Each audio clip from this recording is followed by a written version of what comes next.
What's up, guys, and welcome back to another episode of Keeping Up with the Commanders. In today's episode, or this week's episode, we're going to be recapping the Giants and Commanders game, plus looking ahead at possible playoff scenarios and how the Washington Commanders can get themselves into the playoffs for the first time since 2020.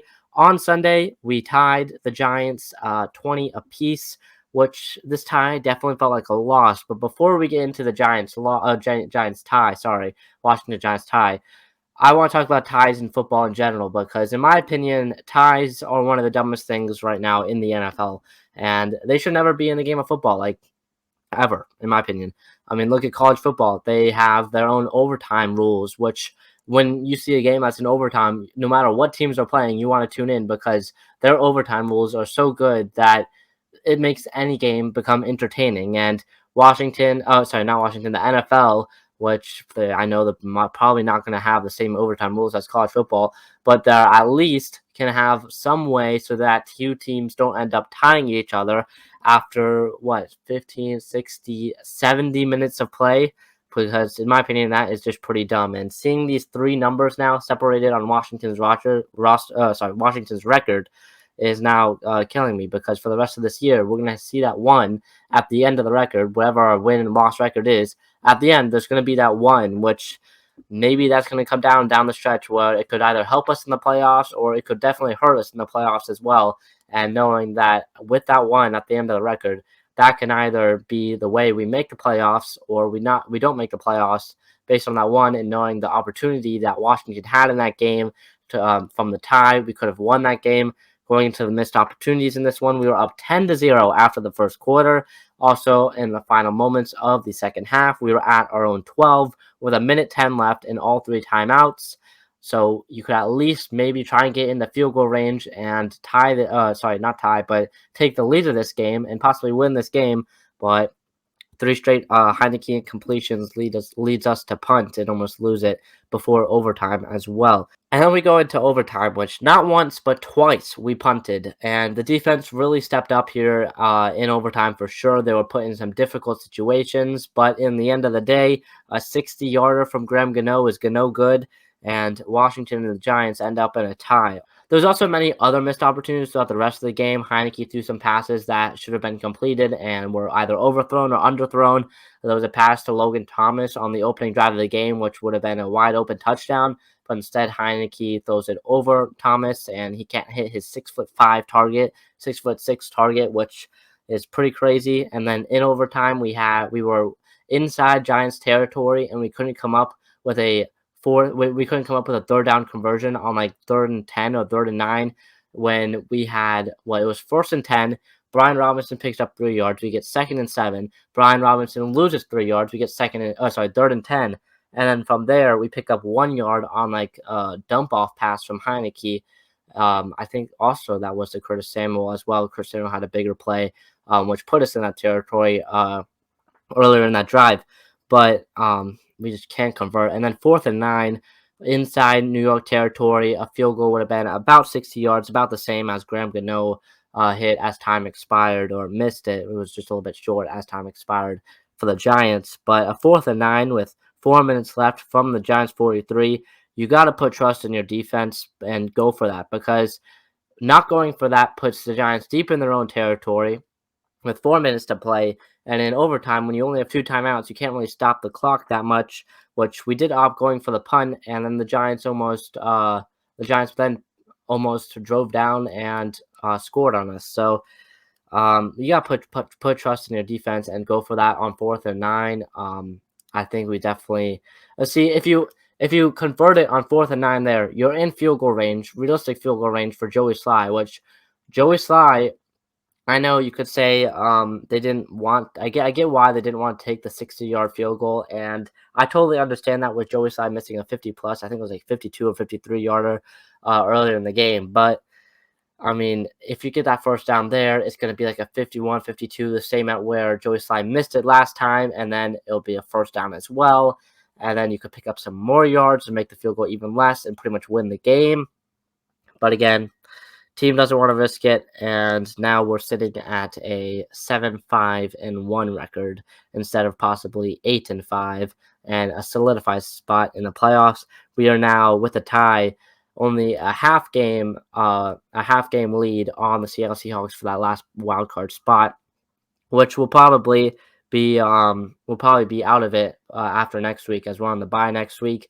Seahawks, they play the Panthers. Seahawks will probably win that one. Geno Smith looking really good in that win against the Rams. So we're probably going to be out of a playoff spot heading into that week 15, I think, week 15 game against the New York Giants, which just got flexed onto a Sunday night at FedEx Field.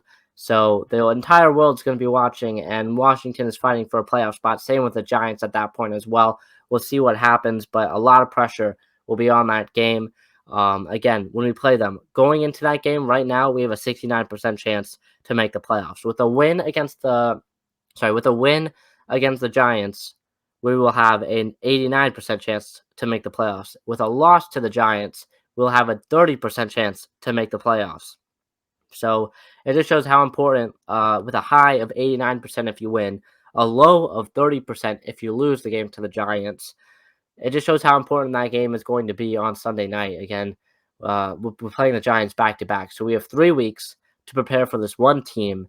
And if we can't beat them once, that's going to be embarrassing. And a lot of people were thinking we'll probably split the series with the Giants, 1 loss, 1 win, somehow, some way. But I mean, I really think we should sweep them. And the tie is better than a loss, but when we were right there to win the game and you can't, that just puts a bunch of pressure on this next game here in week 15 on Sunday night against the Giants, which that's going to definitely be one to watch. The Giants, they played pretty well in the game against Washington. I'm not going to lie. Their defense really confused Heineke a lot, and Heineke, the pressure on Heineke, that the offensive line was pretty bad in the game against the Giants. Definitely one of the worst performances they've had so far this season, and I hope that doesn't continue for that next game against the Giants. There's definitely some miscommunication as well. I know Tyler Larsen went down with what seems to be a season-ending injury for him, which is very tough because Chase Roulier is also out for the year as well with his season-ending injury. So we'll probably somewhere in these next 2 weeks pick up another center, because right now our center, I believe, okay, it was Larson, so now it's Nick Martin as starting center, and there's definitely some miscommunication on that offensive line down the stretch. Kayvon Thibodeau in late fourth quarter got a free rush on Taylor Heineke somehow, and deep in their own territory, they almost got a safety out of that. So a lot of miscommunication. Hopefully that offensive line can work together and build some more chemistry, because Charles Leno, he didn't have a great game that much either. Sam Cosmi, he played, and then he also got hurt for a little bit as well. I don't remember if he came back into the game or not. I don't think he did, but I could be wrong. So this offensive line is pretty banged up. We definitely need this bye week. We got the latest bye week in all of football, so definitely need this before this 4-game stretch.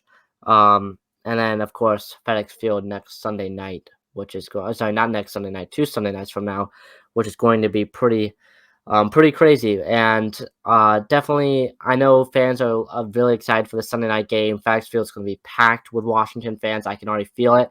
The players, they've already announced that they're going to be buying free tickets for fans to pack the place with Commanders fans and burgundy and gold.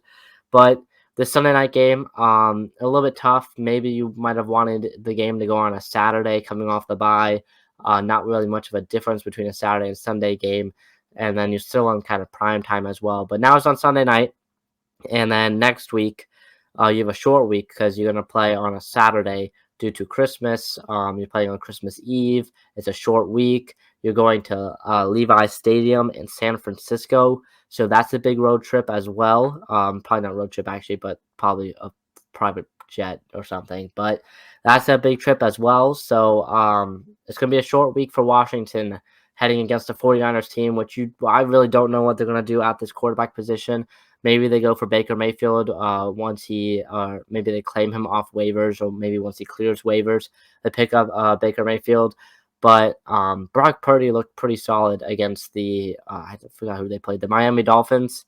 And so I wouldn't be surprised if he starts next week for San Francisco as well. So definitely keep an eye on them as we play them 3 weeks from now. So That would definitely be one to watch. After San Francisco, we got Cleveland at home, we got Dallas at home. So 3 of our next 4 games to end the season are at FedEx Field. So we have the home field advantage. If we can win against the Giants, and if we beat the 49ers as well, we will have a 99% chance to make the playoffs. And if we lose the Browns and the Cowboys, if we lose to the Browns and we lose to the Cowboys, we still have a 95% chance to make the playoffs. So we basically need to win 2 of these next 4 if we want a solid chance to make it.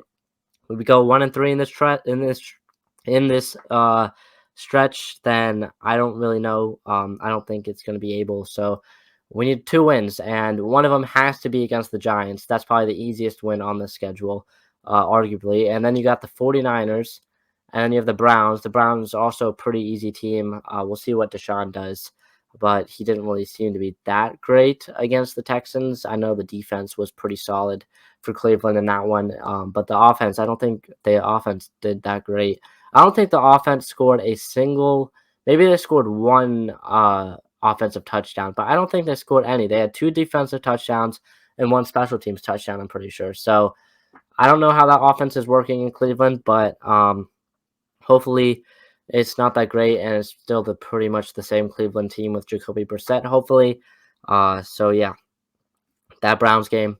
And then the Cowboys, which I'm hoping the game against the Cowboys doesn't come down to a win and you're in situation, loss and you're out. But if we go 1-2 in these next 3 games, it'll definitely be a win and you're in, loss and you're out type of situation. But yeah, that's pretty much it. The tie against the Giants pretty much feels like a loss. I said that before, but did not come out of the Giants game with great thoughts about this team right now. Heineke definitely holding us back, in my opinion. But next week's episode is going to be about what Washington should do in this draft, and kind of a little bit of a draft preview next week while we're on the bye week, because I am very interested in this week's draft. We've already had some big-time players, big-time names enter this draft. So I'm super excited for that. But yeah, that's gonna do it. That's gonna do it for this week's episode of Keeping Up with the Commanders. See you guys in the next one. Peace.